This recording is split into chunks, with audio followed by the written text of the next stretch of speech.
Welcome to Own Your Voice, the personal and professional development podcast for today's creative artists. Grab a chair and join us. We saved you a seat at the table. Now, here's your host, Gabrielle Stahlschmidt.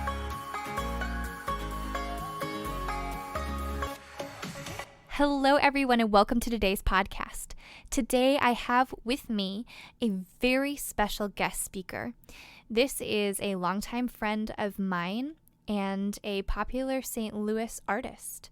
Her name is Mary Kate Walton, and she goes by Mary Kate Walton Music. You can find her on Instagram at Mary Kate Walton and MK Studios on YouTube.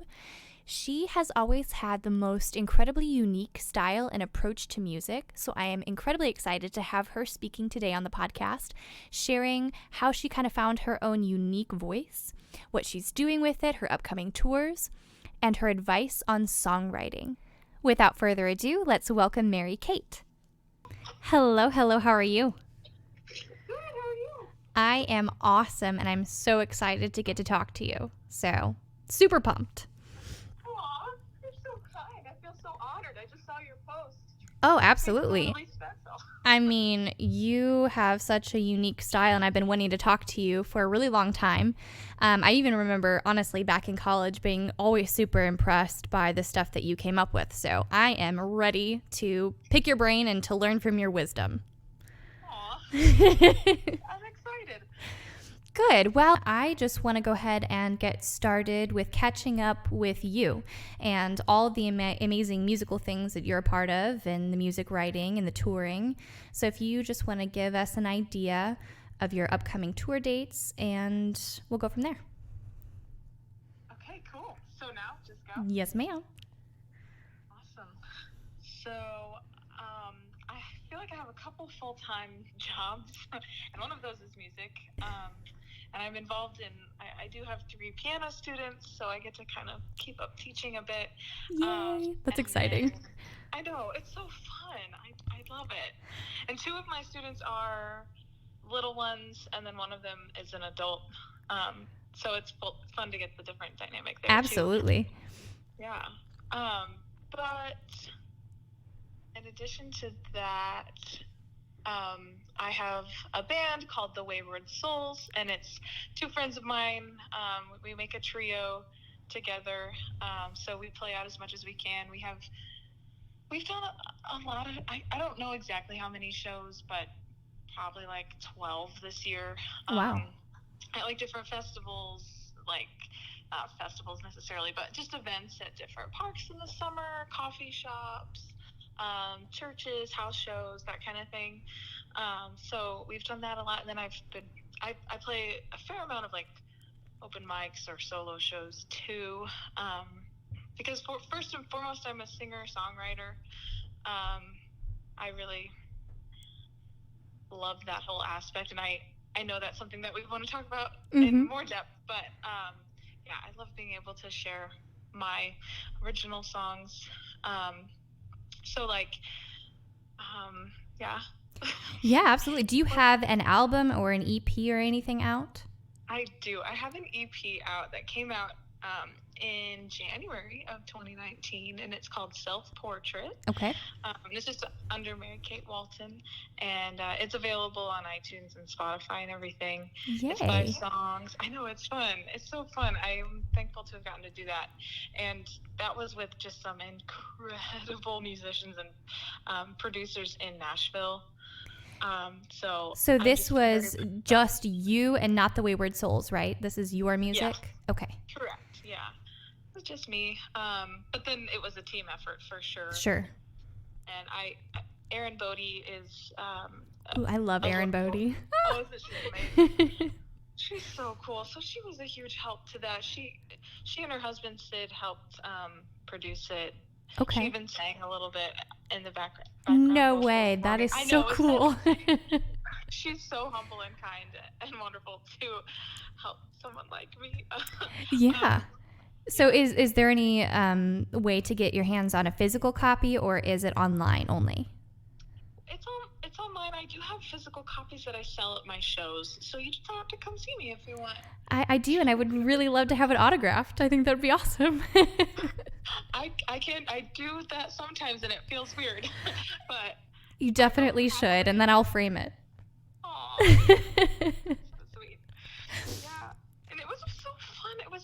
I could go on and on about how precious that whole project was to me, because like even the cover had elements of so many of my friends who poured into me. Like it's a profile picture of me that my friend who's a photographer took, and then there's an overlay with a painting that a dear friend painted, with the font and everything. I had another friend who's really wonderful at graphic design. She helped me with that, and it was just like a group project, which I think was so symbolic of me as a person, because I'm a Right. group project, which was just so meaningful. So did you write everything that was on the album? Is it completely original music? Yes, it is. Okay. Yay.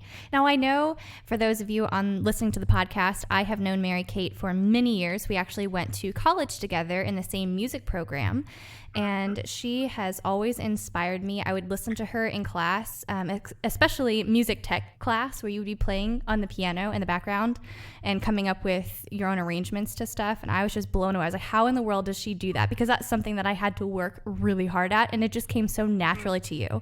So I always had like this little twinge of musical jealousy, because it was just everything that you did was always so beautiful. And I remember stealing into the practice rooms or into the recital hall to listen to you practice. I was just like, oh my gosh, she's so inspirational. I love her voice so much. You're so nice. So you probably didn't know that at all. And those are my little secrets coming out years later, but definitely. So I'm so excited to be able to go and listen to your album. For sure, and to get an autographed copy, of course.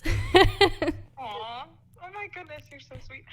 Wow, those were fun times. They really were, and it feels like it was yesterday, and it was, it was longer ago than I remember. I know, it was like 5 years ago. I know. Something crazy. Which, that's actually one of the questions that I wanted to ask you is, I know, and it's standard for almost any college, that when you're studying in the music department, you have to learn classical music. And I know that your style is not classical, and you kind of were developing your own personal style through college. Did you take anything away from that classical training, at all, and kind of use that to become who you are now, or how did that help shape you?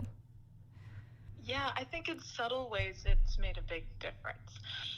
Like I've had people say, "Oh, you're clearly classically trained," and I'm like, "What? How can you tell?" Right. But like when you listen to the radio, hearing how people phrase things, I think that's like a really huge thing that is so, I don't even think about it, but it was conditioned into my mind to express things through phrasing in an intelligent and yet instinctual way. Right. So like that kind of thing totally plays out still.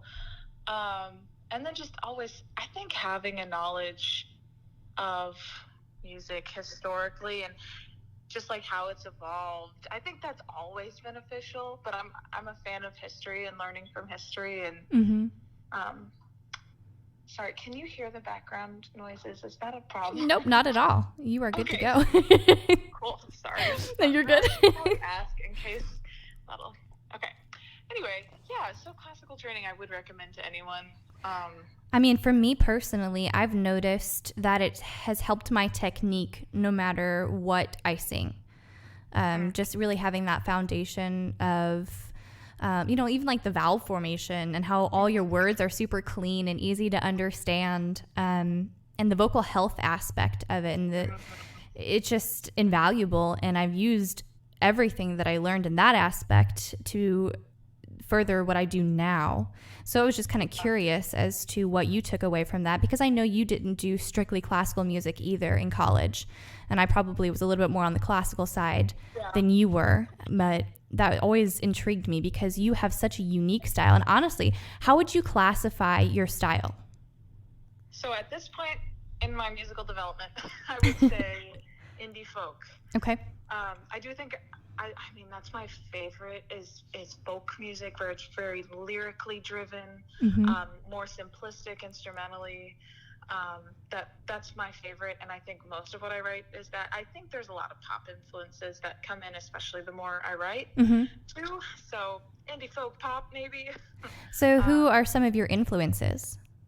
I love that question because I have to say first and foremost Regina Spektor. She's my favorite ever. I love her. Good answer. Somebody told me you sound like Regina Spektor, and it totally makes me so happy. Yeah. And then I notice, even in your vocal quality, it reminds me of the warmth of Sarah Bareilles' voice. I don't know if you've ever gotten that, but you have like that jazzy, smoky quality to your voice that I love it so much. It's amazing. Oh my gosh, you're so nice. I need to. It's the truth, I promise. She's wonderful. For a long time, I didn't love her voice. Right. But it's really grown on me over the years, and her writing is so good. I know. I love it. That's another question. When you sit down to songwrite, do you have a specific structure that you songwrite in? Is it typically verse, chorus, or what do you like to write in? I think I usually would start, I mean, it's not the same every time, but I think most of the time I'll start with the first verse, which I've heard other songwriters say that they start with the chorus. But for me, it's kind of, I don't know, it's kind of funny because as I write the verse, it's kind of telling me what the chorus needs to be. It's like a story that I'm kind of living as it's being written. I know that sounds trippy, but... No, I like it. It's true. But it's like I need the verse to set me up for where I'm going. Yeah. I think. Okay, that makes sense. Yeah. It's fun. Now, also, what I find really unique and interesting about your music is your chord progressions. I always it goes into unexpected places, but it always works.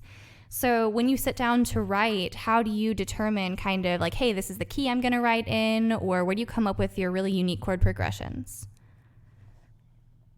Well, this isn't like the technical answer, but I write out of emotion. It's very much a therapeutic process. And so what I do is I will play whatever mood I'm in. I will try to play until I find that musically. So I just kind of doodle around. And then once I find something that's like aesthetically taking me where I need to be, I know it sounds weird, but yeah, makes sense.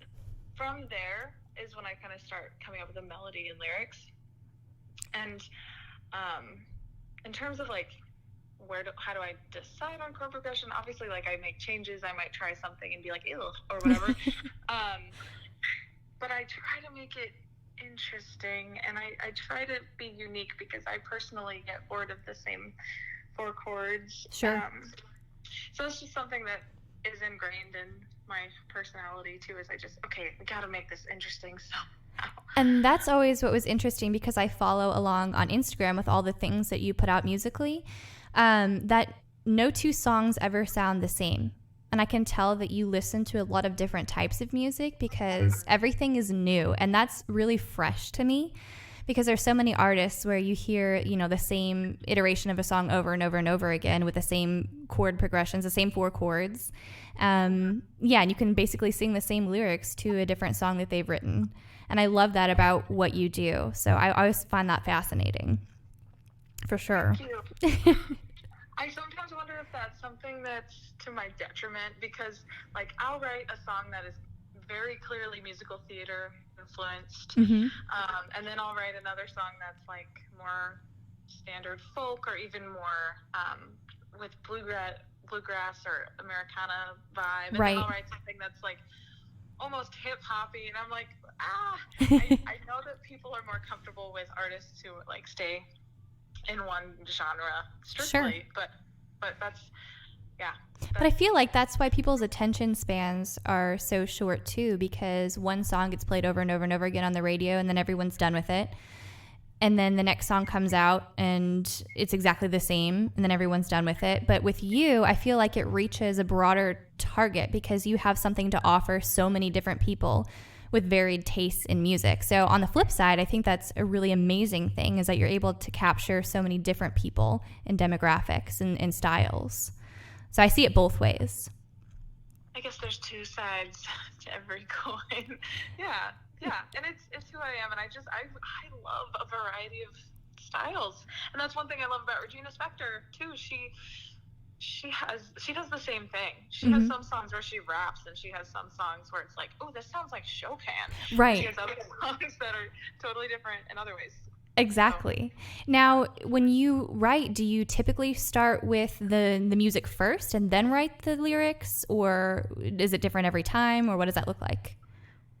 I think typically I do that, but a lot of times I don't have time to sit down with an instrument, or Sure. I'm driving and I have this concept that I need to explore, and I'll just record some lines, or I'll sing a melody, and when I sit down with the piano, that might change, the melody might change, and I might just take some of the lyrics, but most of the time it's easier when I have an instrument, but a lot of times I don't. So, and I know you play piano and ukulele. Do you play any other instruments? I've written songs on piano, ukulele, and guitar. I'm learning guitar still. Okay. I do play guitar. And I guess, those are the only ones that I should claim to play. Sure. The ones that I break out the old kazoo, but. There you go. The old nose harp. How about that? Right. So then I know that a lot of my students love to songwrite, and many of them are still in the beginning stages of learning what that looks like. Do you have any specific advice that you would give to beginning songwriters?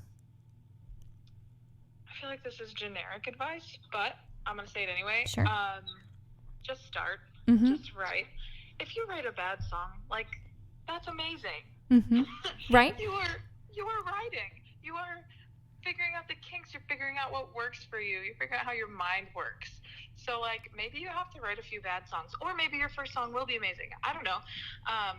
But don't let the fear stop you from getting started. That would be my advice. I like that. And it's so true, especially because for myself, I'm an extreme perfectionist, and, trying to let that go so that I can even get anything on the paper that I moderately like is really difficult. And I know a lot of my students struggle with that as well. And they're like, oh, it's not good enough. But I'm like, no, it's an idea, and it's amazing. And we can kind of flesh that out from there. But just to get started is great advice. Yeah. And how many times would you say that you have actually written a song, it started out one way and then it turned out completely different? Very many times. And I feel like that's something too that my students get caught in a box thinking, oh, well, I started it this one way in this one key with this one tempo, and that's how it needs to end. And that's not true. I mean, I'm sure you've performed even some of your own originals many times one way and then even reworked them later. Yeah, that's true. I think even though I've brought songs to producers who have been like, you know what, let's speed this up. Let's add this melodic line. Let's totally change the vibe. And I'm like, and at first it's like, what are you doing? But then it's like, oh, you're so good. Right. I did that with several of my songs on the EP that I'm like, it's so great to have teamwork too. But right. Yeah, you have to be open to those kinds of things. How often would you say that you co-write? Not often at this point, okay. Unfortunately. I'm trying to get more of that in my schedule. But I've only done it 2 times. Okay. It's very scary to me. Yeah. Because it's not just a personal exploring my own feelings, but it's you have to take into consideration somebody else and kind of read their social cues and know okay, is this piece of the puzzle important to you, or if you disagree, I don't know. It's very scary. But I have actually had all success the times I have done it. It's just scary. Right. And I love the challenges that you do on your Instagram as well. And for the life of me, I don't know how to pronounce it. Is it Enneagram or Enagram? Okay. Enneagram. Yes, I got it right. And I love that you're writing songs for each type. Where do you come up with those ideas? Well, I will say it's been done before. I have to acknowledge that. Sleeping at Last has songs about each Enneagram type. And they're good. They're really popular. Mm-hmm. But I I'm obsessed with Enneagram. I have been for a long time. A lot of my friends and coworkers are like, we just talk about it all the time. So I wanted to write my own because I knew that it would be a good prompt, and it was a dream of mine to have a reason to sit down with people and ask them about themselves. Because that's just another passion of mine is people and what motivates them, and being able to get that with my love for music has been so fun. So I sit down and I talk to someone who's like, oh, you're an Enneagram type 9. Tell me about what you wish people understood about you and why you do what you do. And I've done that for people I love in each type. And then I was like, wouldn't it be fun to make it a game where people guess which type it is? And I love that. That's awesome because it makes it so personal. Yeah, and people respond, and it starts conversations, and it's been really fun. I've only got 2 songs left for that, so. Okay. Sad day. I know. I'll be really sad when it's over. So then kind of switch up gears. What was kind of the catalyst, I guess, to you finding your own style and voice? I guess it's just like, it's what I listen to. In terms of my style, like, I think we're all replications of what's poured into us, and so what we gravitate towards is going to influence what comes out, I guess. So so I've listened to like a lot of Regina Spektor, a lot of musical theater, and so those are 2 really big influences. And then all of my classical training, these are all things that shape who I am. And also, like I was saying earlier, like with self-portrait, I am a group project. So just all the people that have given feedback or that I've worked with over the years are part of my voice. Is that kind of what you're asking? Yeah, absolutely. I mean, I know sometimes my students, to go back to that, kind of struggle with who am I as an artist and how do I develop that without becoming a copy of what I like to listen to. And, you know, for you specifically, what I listen to, it just sounds so unique to you. But I feel like you've always been very self-aware and you've always kind of known what your own style was. I'm sure there's been a lot of learning and growing along the way, but you've always had just such a unique aspect that you bring to music. So maybe that's just something that came very naturally for you. I don't know. Well, okay, that kind of sparks a thought, because in voice lessons, it would always be, stop imitating people. Like, you sound just like the recording. Oh. Can you find your, like, actually, that reminds me, that was a big theme for a long time. Interesting. So talking to you now, I'm like, wow, I think I have found my voice. I think it just took time. And still, like, from genre to genre, I will change things about how I sing. But it is the same instrument. Right. Yeah. And I guess I'm just an accumulation, too, of all the songs that I do. So that's my voice. I don't know. That's really cool to think about. I know. When you break it down, I mean, no matter what, we're going to reflect our influences, no matter what. But just to kind of stop and think about that journey of claiming what your own voice is and what you want to say through music and how you want to inspire people, I think is really unique. So definitely something interesting. You're so encouraging. Oh, my goodness. Well, thanks. So are you. Yeah. Aww. Honestly. I mean, I absolutely love following along with everything that you do. I love everything that I've listened to, without a doubt. Every song becomes my new favorite. I'm like, oh my gosh, that's the best thing that she's written so far. And then you come out with something else. I'm like, oh my gosh, that's the best thing she's written so far. So it's awesome. Thanks.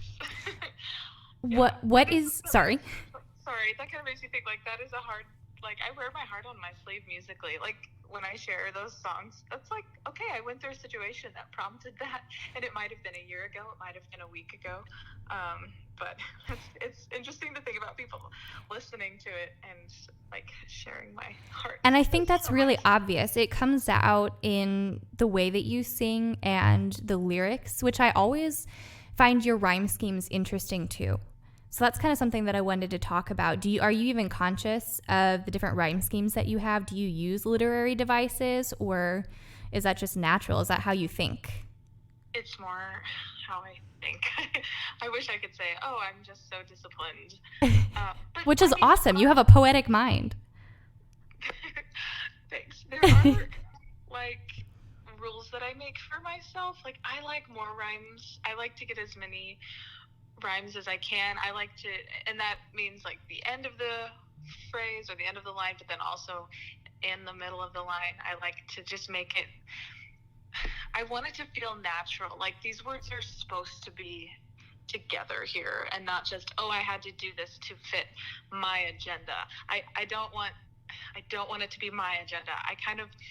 There's this quote by Michelangelo where he talks about he sees a block of stone, and it's his job as the artist to free the angel that's already there. Ooh. And I kind of think of that when I write. It's like, there's a song here, and I'm just freeing it. I'm not making it what I want it to be. Like, I want to find what it is, which is again, like, kind of a mystical way to think of it, but that's just how I approach it. I think it keeps it interesting too. I mean, because it's not so much you sitting down struggling to put your pen to paper and then something comes out. It's almost like a constant discovery and an excitement and an adventure, because you don't always know exactly what it's going to look like, but you remain open to all those different ideas and emotions that you have, which I honestly think that's an exciting way to approach songwriting, because it keeps it interesting every time, if that makes sense. Yeah, man, you're so good at expressing what I try. No, you got it. I'm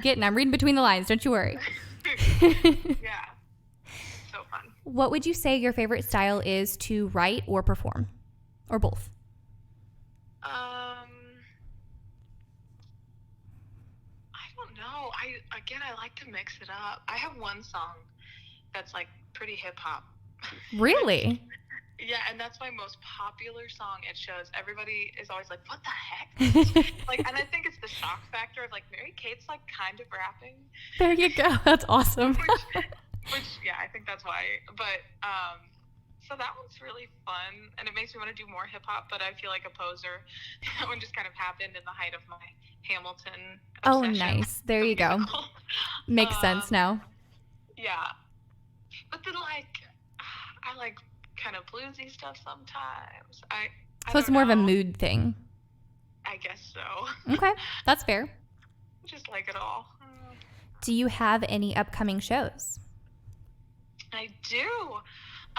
So Saturday the 30th, which is this Saturday, I'm playing for a few hours at my mom's coffee shop in Festus, which is fun. I'll post about that on Facebook and Instagram. And then December 7th, I have a house show. Okay. Again, I'll post about that. I keep everything updated online.